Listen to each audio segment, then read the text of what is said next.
Hi folks, it's Mike with Get My Tips, where you will find some great tips from the kitchen to the garage. And if this is your first time here, I invite you to subscribe.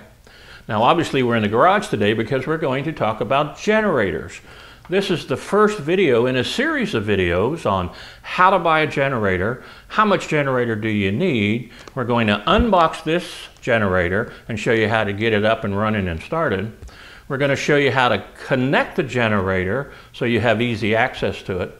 And we're going to show you how to lock it down so a thief doesn't run off with it. Let's get started.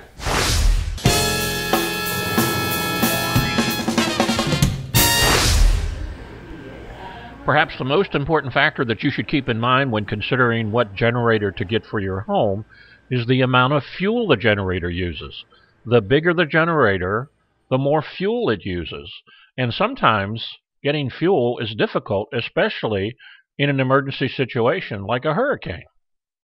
The best thing to do before the storm comes is to sit down and make a list of the electrical items that you want to supply power to in the event of a power loss. Once you have that list, then you can calculate how much generator you're going to need.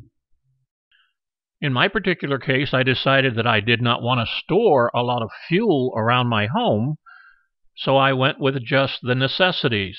I decided I needed to power my refrigerator, my freezer, my cell phone charger, and a couple of fans. Once you have the list of items that you want to supply power to with your generator, you need to find out how much energy those items use. And the easiest way to do that is to use a watt meter like this. We got this one for under 20 bucks from Amazon, and we'll put an affiliate link in the video description in case you want to get one.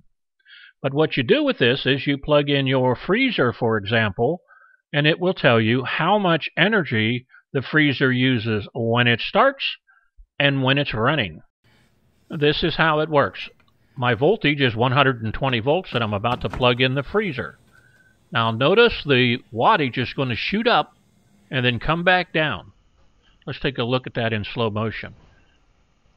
Wattage goes up and then comes back down to the normal running wattage. Generators are sold with two listings, the starting wattage and the running wattage. And that's because electrical motors like compressors and refrigerators and freezers use significantly more energy when they start up than when they're running. Now, not all refrigerators have a surge when they start up if they're using an inverter or some different kind of compressor other than a compressor with two windings in it.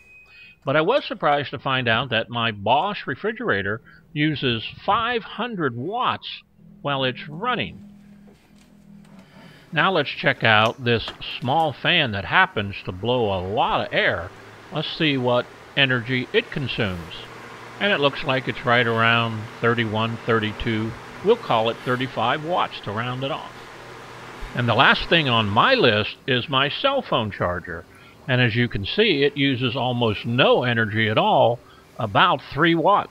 Well, there you go, folks. In my case, clearly I purchased enough generator to keep my beer cold. Now, keep in mind that this is a 4-part series, and coming up on your screen, if you don't see video number 2, 3, and 4, that means we're still working on them. So I invite you to subscribe so we can notify you when they're done. In the meantime, you might want to check out some of our other videos. Thanks for watching.